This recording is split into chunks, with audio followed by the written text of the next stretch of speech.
ప్రభునందు మా ప్రియులందరికీ ప్రభునామమున మీకు మా శుభవందనాలు తెలియజేస్తున్నాం.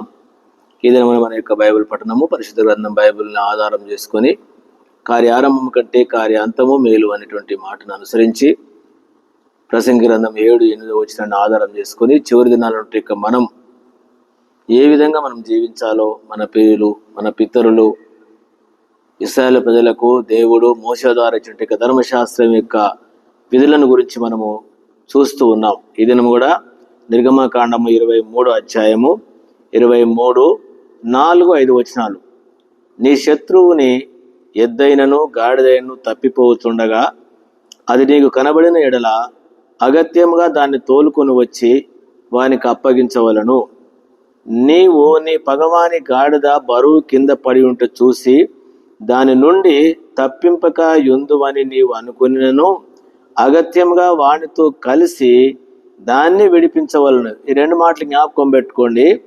నీ శత్రువుని ఎద్దైనా గాడిదైనా తప్పిపోచుండగా అది నీకు కనబడితే, దేవుని బిడ్డలారా, నిజంగా శత్రువులది విషయం నీ పొరుగు వాంది కాదు, లేక నీ బంధువులది కాదు, మన బంధువులది కాదు. శత్రువుది ఏదైనా తప్పిపోతే, లేక గాడిద కానీ ఎద్దు కానీ తప్పిపోతే ఏం చేయాలంటే, కనబడితే అగత్యముగా, అంటే ఖచ్చితంగా ఇంకా గత్యంతరం లేదు, అది తప్పిపోయినది, అది తప్పిపోతున్నదని కనుక నీకు తెలిస్తే నువ్వేం చేయాలంటే, వాడు శత్రువే. మనం ఏం చేస్తాం, చాలాసార్లు మన శత్రువులకు కీడు కల్పించడానికి, నష్టం కల్పించడానికి చూస్తాం. వానికి ఏదైనా నష్టం అయిపోయింది అనుకోండి, మనం సంతోషపడతాం. ఈ దినాల్లో చాలా మందినే చూస్తాం. సంఘాలలో కొంతమంది ఒకరికి శత్రుత్వం ఉంటుంది. శత్రువు నుండి వారికి ఒకవేళ వాళ్ళకు బాగలేకనో, లేక వాళ్ళకి ఏదైనా నష్టం కలుగుతానో, వాళ్ళకి ఏమైనా కీడు కలుగుతానో, వాళ్ళకి ఏమైనా రోగాలు వస్తానో, లేక వాళ్ళది ఏదైనా నష్టమైతే అది తెలిసిందనుకోండి, వీడు గొప్ప సంతోషపడతా ఉంటాడు.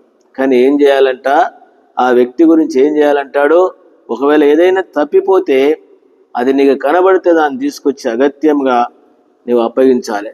కాబట్టి దేవుని బిడ్డలారా, ఇది పాత నిబంధన యొక్క విధానం చూడండి, కొత్త నిబంధన విషయం కాదు. ఇంకా పాత నిబంధనలోనే, ధర్మశాస్త్రంలో దేవుడు ఈ విధంగా సెలవిచ్చినాడు. పాత నిబంధనలోనే శత్రువుల విషయంలో ఎవరైతేనంటే నీకు సంబంధించినటువంటి వ్యక్తే, నీకు సంబంధించిన వ్యక్తే ఈ ధర్మశాస్త్ర విధులు, ఇశ్రాయేలు. కాబట్టి ఈ రోజుల్లో క్రైస్తవులకు ఒకరి మీద ఒకరికి ఉన్నటువంటి అభిప్రాయాలు ఏ విధంగా ఉంటున్నాయో ఈ వచనాన్ని ఎరగండి మా ప్రియులారా, తెలుసుకోండి. రెండవ విషయం ఏంటంటే, నీ పగవాని గాడిద బరువు కింద పడి ఉంటే చూసి దాని నుండి తప్పింపక యుందువని నీవు అనుకున్నాను. అగత్యముగా వానితో కలిసి ఏం చేయాలి, దాన్ని 2 మాటలు అగత్యముగా అంటాడు. అగత్యముగా పైన వచనంలో అగత్యముగా, 2వ భాగంలో అగత్యం అంటే ఖచ్చితంగా నీ శత్రు విషయంలో, నీ పగవాని విషయంలో ఇది చేయగలమా? ఈ అవగాహనలోనికి వచ్చినామా? మనము ఈ యొక్క ఆత్మీయ స్థాయిలో ఉన్నామా, లేక శత్రువుని కీడు కల్పించే వాళ్ళంగా ఉంటున్నామా? ఈ విధంగా కలిగి ఉంటే నీకు దేవుడు మేలు చేస్తాడు, దేవుడు మేలు చేస్తాడు. కాబట్టి గుర్తుపెట్టుకోండి, ఈ మాటలు ఏంటంటే మా ప్రియులందరికీ చెప్పే మాట ఏంటంటే, ఇశ్రాయేలు ప్రజలకు పాత నిబంధన కాలంలో వాళ్ళకే ఆ విధంగా ఇస్తే, నూతన నిబంధన ప్రకారముగా మనం ఏ విధంగా ఉంటున్నాం మన శత్రువుల గురించి. ఇది 4 సంఘాలలో ఒక కుటుంబానికి, ఒక సంఘములో ఉండి ఒకరికి ఒకరు శత్రువులుగా ఉండి భయంకర విధంగా జీవించే వాళ్ళు లేకపోలేదు. వాళ్ళ వస్తువులు తప్పిపోవడం కాదు, ఇంకా వాళ్ళకు నష్టం చేసే వాళ్ళంగా ఉంటాం వాళ్ళ వస్తువులకు ఇంకేదైనా అవకాశం ఉంటే. కాబట్టి ఇలాంటి విధంగా ఉంటే రేపు దేవుని దగ్గర తీర్పు పాలవుతాం. అందుకనే గుర్తించి మనం ఏం చేయాలంట, ఈ విషయాన్ని ఎరిగి మనం ఏం చేయాలంటే వారికి సహాయం చేసే వాళ్ళని కింద పడిపోయింది. కాబట్టి చాలాసార్లు ఆత్మీయంగా కొంతమంది రకరకాల విధాల్లో కింద పడిపోయిన వాళ్ళు ఉండొచ్చు, నష్టపోయిన వాళ్ళు ఉండొచ్చు. వారిని మనము శత్రువు అయినా కూడా వారిని పురికొల్పాలంట. ప్రభు ఇదే చేసినాడు, యేసు ప్రభు వారు ఇదే చేసినాడు. ఆయన హింసించేవారు, ఆయన నిందించేటువంటి వారి గురించి, ఆయన శ్రమ పెట్టేటువంటి వారి గురించి ఇంకో మాట చెప్పాలి. అప్పటిదాకా దొంగతనం చేసుకుని వచ్చినాడు దొంగ. ఆడికి వచ్చినాక ఓ దొంగడు ఏమంటే వాళ్ళతో ఏకీభవించినాడు. వాళ్ళతో ఏకీభవించి నువ్వు దేవుని కుమారుడు అయితే నిన్ను రక్షించుకో, మమ్మల్ని రక్షించమన్నాడు. ఇంకో దొంగ వారితో ఏకీభవించకుండా ఏమన్నాడు? యేసు నీ రాజ్యంలోనికి వచ్చినప్పుడు నన్ను జ్ఞాపకం చేసుకోమన్నాడు, నువ్వు నాతో కూడా అన్నాడు. యేసు ప్రభువారు సిలువలో మాట్లాడిన మొట్టమొదటి మాట, తండ్రి వీరు ఏమి చేయుచున్నారో వీరు ఎరగరుగా వీరిని క్షమించుమన్నాడు. కాబట్టి రెండో మాట ఏంటంటే నువ్వు నాతో కూడా అన్నాడు. శత్రువులను ఆయన ప్రేమించినాడు. శత్రువు నష్టపోయేటువంటి వారిని గురించి మనం బైబిల్లో ఈ మాట రాయబడి ఉంది. మత్తయి సువార్త 5వ అధ్యాయం 43, నీ పొరుగువాన్ని ప్రేమించి నీ శత్రువును ద్వేషించమని చెప్పబడిన మాట మీరు విన్నారు కదా. నేను మీతో చెప్పినవనగా పరలోకమందున్న మీ తండ్రికి కుమారులైనటువంటి మీ శత్రువులను ప్రేమించుడి, మిమ్మల్ని హింసించు వారి కొరకు ప్రార్థన చేయుడి. ఆయన చెడ్డవారి మీదను మంచివారి మీద తన సూర్యుని ఉదయింపజేసి నీతిమంతుల మీదను అనీతిమంతుల మీద వర్షము కురిపించుచున్నాడు. మీరు మిమ్మల్ని ప్రేమించు వారినే ప్రేమించిన మీకేమి ఫలము కలుగును? సుంకరులను అలాగు చేయుచున్నారు కదా. మీ సహోదరులకు మాత్రం వందనం చేసిన మీకు ఎక్కువగా ఉన్నది ఏమైంది? అన్నజనులు అలాగు చేయుచున్నారు కదా.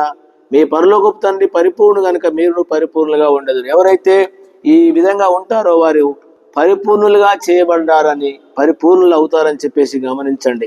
కాబట్టి గమనించండి దేవుని బిడ్డలారా, నీ శత్రువు యొక్క బరువు పడిపోయిందా, దాన్ని లేపేవాడిగా ఉండు. నీ శత్రువుది తప్పిపోయిందా, దాన్ని తిరిగి నీ కనబడితే తీసుకొచ్చేవారిగా ఉండాలి.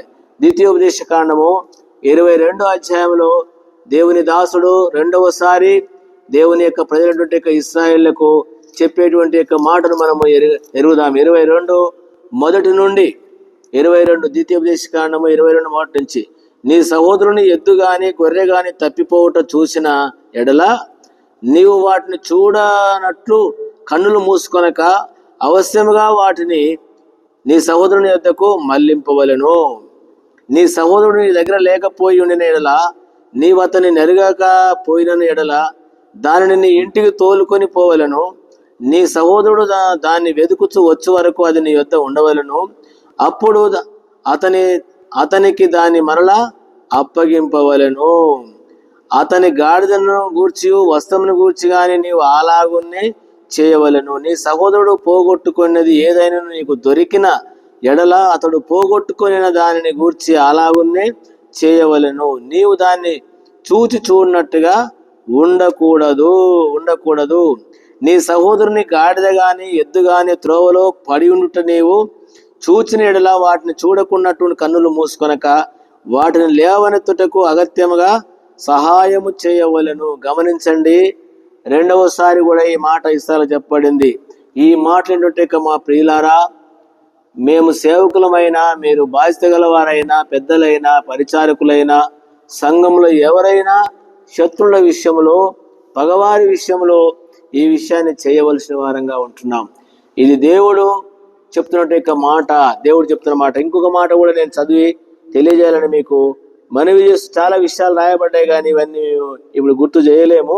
కాబట్టి కొన్ని విషయాలను మాత్రమే నేను మీకు తెలియజేస్తున్నాను. గమనించండి, ఒక మాట రాయబడి ఉంది. సామెతల గ్రంథకర్త ఈ విధంగా చెప్తున్నటువంటి విషయం. సామెతలు 25:21 ఈ విధంగా ఉంటుంది. 25:21 వచనంలో ఈ విధంగా వ్రాయబడి ఉంటున్నటువంటి మాట, నీ పగవాడు ఆకలి కొని ఎళ్ళవానికి భోజనం పెట్టుము, దప్పిగొని ఎళ్ళవానికి దాహమిమ్ము. ఇదే విషయాన్ని రోమాపత్రిక 12వ అధ్యాయంలో దేవుని దాసుడు పౌలు గారు రోమా సంఘస్థులకు చెప్పినటువంటి సందర్భం మనం ఎరుగుదాం. కాబట్టి గమనించవలసిన విషయం, 12వ అధ్యాయములో ఈ చాలా సందర్భాలు ఉన్నాయి కానీ ఇవన్నీ నేను చూపలేము. కాబట్టి గుర్తుపెట్టుకోండి. 13లో అంటాడు, పరిశుద్ధుల అవసరంలో పాలు పొందుచు. 12 రోమా 12:13 పరిశుద్ధుల అవసరంలో పాలు పొందు శ్రద్ధగా ఆతిథ్యం ఇచ్చుడి. మిమ్మల్ని హింసించు వారిని దీవించుడు గాని శపించవద్దు. సంతోషించు వారితో సంతోషించుడి. ఏడ్చు వారితో ఏడుగుడి. ఒకరినొకడు మనసు కలిగి ఉండుడి. హెచ్చువాటి యందు మనసుంచక తగ్గువాటి యందు ఆసక్తులై ఉండుడి. మీకు మీరే బుద్ధిమంతులని అనుకోనవద్దు. కీడుకు ప్రతి కీడు ఎవరికి చేయవద్దు. మనుషులందరి దృష్టికి యోగ్యమైన వాటిని గూర్చి ఆలోచన కలిగి ఉండుడి. శక్యమైతే మీ చేతనంత మట్టుకు సమస్త మనుషులతో సమాధానంగా ఉండుడి. ప్రియులారా, మీకు మీరే పగ తీర్చుకొనక దేవుని ఉగ్రతకు చోటయుడి. పగ తీర్చుట నా పని, నేనే ప్రతిఫలమిత్తును అని ప్రభు చెప్పుచున్నాడని వ్రాయబడి ఉన్నది. కాబట్టి నీ శత్రువు ఆకలిగా ఉంటే అతనికి భోజనం పెట్టుము, దప్పిగా ఉంటే దాహమిమ్ము. అలాగు చేయటం వల్ల నీవు అతని తల మీద నిప్పులు కుంపగా పోయేదు. కీడు వలన జయింపబడక మేలు వలనే కీడును జయించుము. గమనించండి, ఈ మాటలు ఏంటంటే మనము దేవుని బిడ్డలంగా ఈ యొక్క ఆత్మీయ స్థాయిలోకి ప్రభు మనలను నడిపించినట్లు మనము ఈ వాక్యాన్ని అనుసరిస్తాం, అంగీకరిస్తాం. కాబట్టి గుర్తించి చివరి దినాల్లో కార్య ఆరంభము కంటే కార్య అంతము మేలైన దినాలలో శత్రువుని గురించిన విషయము, పగవారి గురించిన విషయాలు మనం ఈ విధంగా కలిగి ఉన్నట్లయితే మనకు పగోడే ఉండడు, శత్రువే ఉండడు. కాబట్టి మనము మనలో స్వయము, ఆ స్వార్థము, నేను అనేది వాడు శత్రువు అటువంటి ఈర్ష్య, ఆ అసూయ, ఇలాంటి యొక్క విధానముల నుండి దేవుడు మనల్ని తప్పించి ప్రభువు కోరిన విధంగా ఆయన కూడా అలాంటి వారిని శత్రువులను ప్రేమించినాడు. మనకు తెలుసు, మనం కూడా దేవునికి మనము శత్రువులము, పగవారము, దేవునికి ఉగ్రతకు పాత్రులము. అలాంటి మనలను ప్రభువు ప్రేమించినాడు, మనల్ని రక్షించినాడు. దేవుని బిడ్డలు కూడా అట్లా ఉన్నారు. ఒక చిన్న ఉదాహరణ చెప్తాను. పౌలు సౌలుగా ఉన్నప్పుడు క్రైస్తవులకు మహాశత్రువు, కానీ ప్రభు దర్శించినప్పుడు వారందరూ మిత్రులైపోయినటువంటి విషయం మనం చూడగలం. అట్లనే ఈ దినం వరకు నీవు నేను కూడా ఏ విధంగా ఉంటున్నామో ఈ విషయాన్ని ఎరిగి మన యొక్క పగవారికి, మన శత్రువులకు మనము మేలు చేసేవారముగా, కీడు చేసేటువంటి వారం కాకుండా మేలు చేసేవారంగా ఉందాం, వాళ్ళ క్షేమం కొరకు. ఈ విధంగా ఉంటే దేవుని యొక్క బిడలముగా, పరలోకమందున్న మీ తండ్రికి మీరు కుమారులు అని అంటాడు. కాబట్టి ఆ తండ్రికి కుమారులముగా, కుమార్తెలముగా మనము జీవించుదాం. ఆ విధంగా ప్రభు మనకు సహాయపడును గాక. ప్రియమైన తండ్రి, బాగా దీవించండి. ఇచ్చినందుకు వందనం చెల్లిస్తూ మేము అనుసరించడానికి మాకు సహాయపడమని యేసు ప్రభు నామమున ప్రార్థించి వేడుకుంటున్నాం తండ్రి. ఆమేన్. మన తండ్రి దేవుని యొక్క ప్రేమ, మన ప్రభువైన యేసుక్రీస్తు కృప, పరిశుద్ధాత్మ సహవాసం మనందరి తోడైనను గాక. Amen. Amen. Praise the Lord. మీ అందరికీ